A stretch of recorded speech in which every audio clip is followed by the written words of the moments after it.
I have 180 seconds to address you. And in 180 seconds, we really need to understand what we face. The truth is that we are in danger of being sucked into an international media frenzy that allows us only to capture that which can be captured in a soundbite. Our world is more complex than that.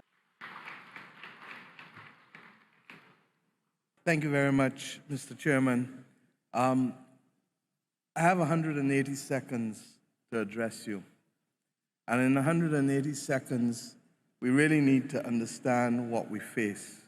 We want to thank all for the progress that we've made so far, whether it is loss and damage, the fund that has been created but really needs now to be properly capitalized, the recognition that loss and damage alone, however, is only a part of the equation, because for every dollar that we spend before disaster, we can save $7 in damage and indeed in loss of lives.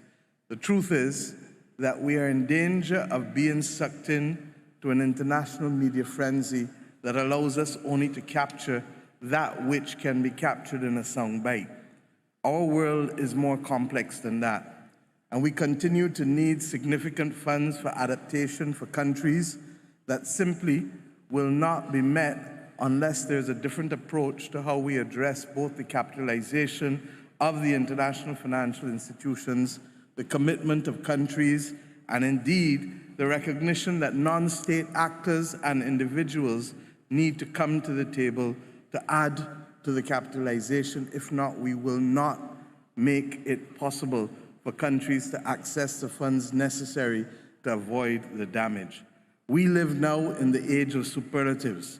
And in the age of superlatives, we've seen this year 1/3 of the days of the year exceed 1.5 degrees. In Glasgow, I said this was a death sentence. It is a death sentence for many. And the reality is that unless we change course and adopt the policies that can in fact help mitigate that increase in temperatures, we are going to see far more lives lost and far more damage done.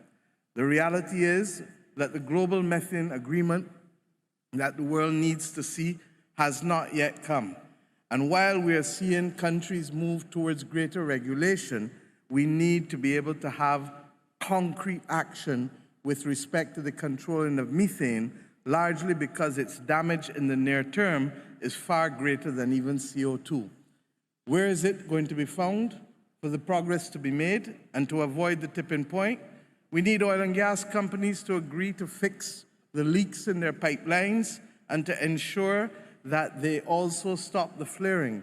The bottom line is that there have been voluntary commitments, but that has not gotten us very far. We need strong regulation and compliance to ensure that we can minimize the extent to which that continues to lead and hurl the world into hotter temperatures. Similarly, we need to make sure that waste management practices as well as farming practices are changed in order to be able to control the level of methane that the world is seeing. The science must be simple. To turn down the heat, you simply have to turn down the methane. And until we accept that, we will go over a tipping point. Secondly, we need to change our attitude towards access to capital. And I'm not going to say, I'm tired saying it. Long-term capital is needed in order to be able to stop us from being able to choose or force us from having to choose between people and planet. The Bridgetown Initiative, the Paris Plan for Action, all of it sets out that these are tipping points that we need to pass.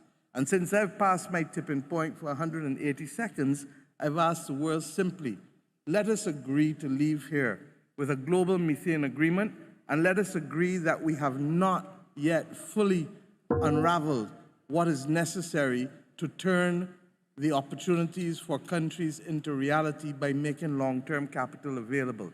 We need new players at the table in terms of the insurance companies and in terms of the credit rating agencies and the bank regulators. If not, we will be speaking to each other and not seeing the level of progress that we need to see with respect to unlocking the financial conundrum that will give countries relief to be able to save each other. I pray that the world will find it possible to restore trust and to allow the multilateral system truly to work, but we need clarity as to where the locus for decision-making must be if these things are to happen. Thank you.